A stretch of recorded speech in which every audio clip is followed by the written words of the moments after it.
Middle East, Africa, and Gulf and Africa region for Air India and Air India Express is the largest outside the shores of India in terms of revenue and in terms of number of flights.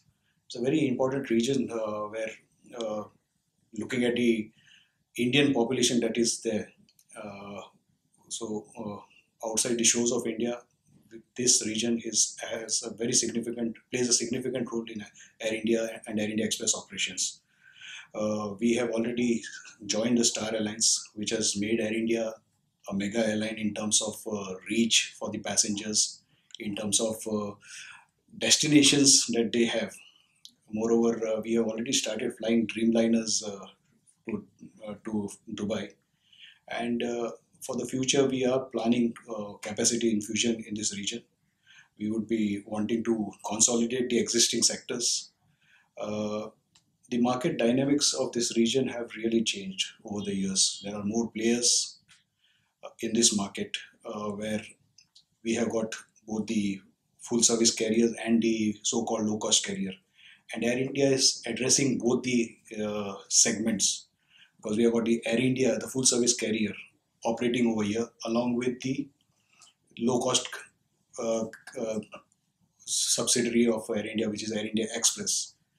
We operate almost 300 flights of between Gulf to the Indian region, which is Air India and Air India Express combined together per week. It's a major operation, and I'm sure in future we would be having more capacity infusion in this market. And with more Dreamliners coming in, we are sure to connect our Delhi and Bombay, and maybe a few one or two sectors in southern region with the Dreamliner.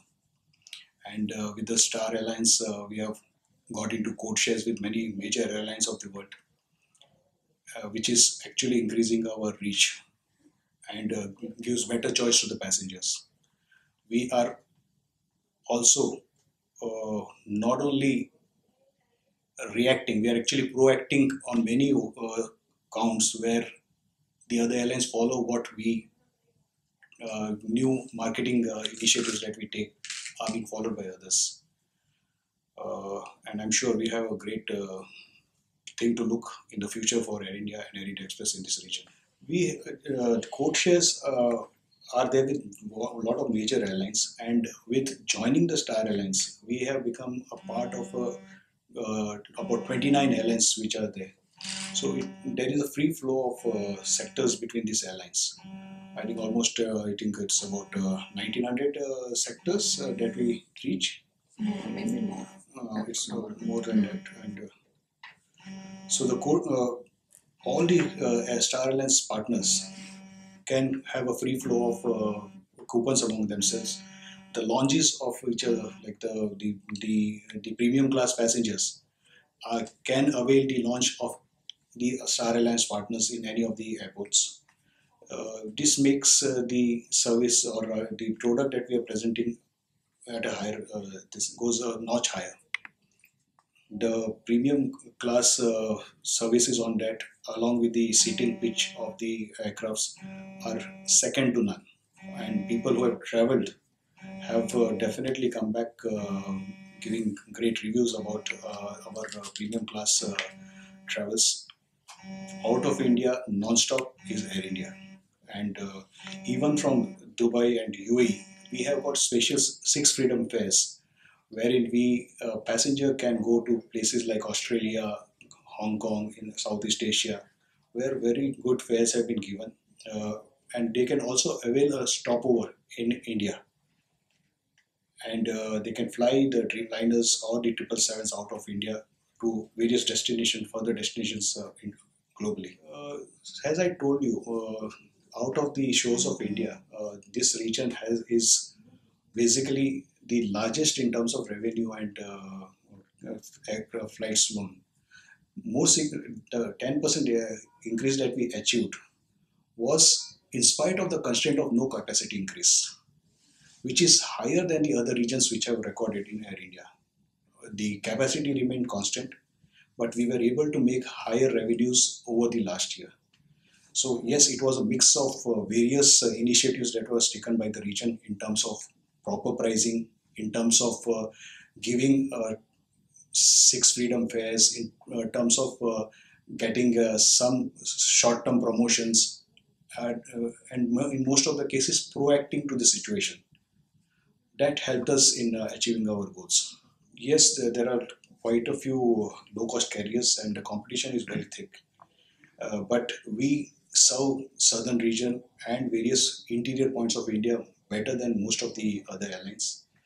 Uh, though it's a low-cost carrier, uh, we are reasonably priced. We don't take advantage of the demand. Uh, we normally try to ensure that the fares are reasonable and competitive. And recently, we also announced a 30 kg free baggage allowance for the low-cost carrier across the year, which was one of the points which we realized was were required by, or which was on the wish list of many of the passengers, and that has been given. So all this combined together, we have been able to hold our foot, even though there is a lot of competition. Yes, there are plans, but I think we are looking at consolidating the existing routes more. My on my wish list being concerned about the Gulf and Middle East region, I would want, like, we are only having one flight per day to Delhi, one flight per day to Bombay. I would at least want it to become a double daily and with Dreamliners. So I think in the next schedule we would be able to look at that. Uh, yes, back home they are looking at more sectors in future, but with the Star Alliance, without operating also our reach has increased. So I would rather have to consolidate the existing capacity crunch is there. So we need to increase capacity in the region which I am representing. We normally operate through the network of agencies. They are our reach, where actually the agents support our sale. And once in a at the end of the year, we it is always good to recognize their efforts, and that keeps them going. So it is a mixture of, it's a part of a way of telling, showing our appreciation to the agent by rewarding the good performers, and it also gives the other agents the fillip to try to do better. Uh, in the combination of these awards, that it's just a recognition for the efforts they have done, and without their efforts, I don't think the UAE region would have shown a 10% increase without a capacity increase. With the capacity remaining the same, in spite of that, we could do it. It was because of the travel partners that helped us achieving that.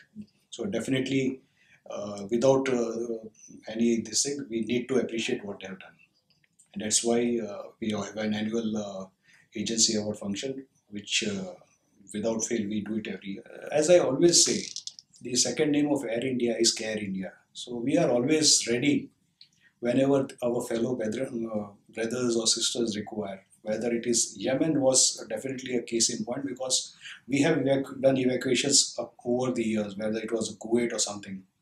But in Yemen, it was, we were flying into a war zone with an oral assurance from the government. Okay, this 3 hours annual uptake, there will be no untoward thing. A civilian aircraft goes into the war zone, picks up our people, not only Indians, but I think we have picked up 29 citizens of 29 nations, and we brought them back. I think almost some 6,300 or 400 people were evacuated, out of which more than 50% were brought in by the Air India flight from Sana to Djibouti, and then they were flown back to India on our Air India flight. So it is in our blood. Whenever India needs us, we are there, because Air India carries the name of India, and in future also. And I would say the region which I am representing normally requires us to act many at times, like whether it is Kuwait, Yemen, or something. Most of the episodes which happen is in the region, and we have always stood by it. That is on the major score. On the daily basis, whether it is a human remain which needs to be carried back, or a sick passenger who needs to be taken back, Air India is always there. We are working very closely with the Indian Embassy, and on their request, we uh, carry these human remains free of cost. Whether and there have been cases when some of the Indians come to our office, walk into our office. They say that they don't have a passport. The employees have taken away their passport. The staff on counter take care of them. Then they contact the embassy. Many a times, money has been shared by what you say, shared by the employees over here and ensure that the passenger goes back home. So I think that is our main motto is to serve the people of India. We have come up in Nagpur as well as one in Hyderabad. One will take care of the Airbus and the other one will be taking care of the Boeing. Uh, I would not be able to elaborate much on it because it comes under the engineering uh, department of our company. But yes, it is a part of a bigger strategy of Air India to differentiate like the revenues. There will be good revenues because the the aircrafts or the airlines of India would be able to send or get their aircrafts maintained within India, which now they are sending abroad. So it will be economical for the other airlines also and the airlines which are based in India. And yes, Air India can provide a service, which means revenue for my airline also. So it is a win-win for everyone back home. Wishing one and all a very happy Eid. May the Almighty bless us all. On behalf of Air India, I wish each and every one of you a very, very happy Eid.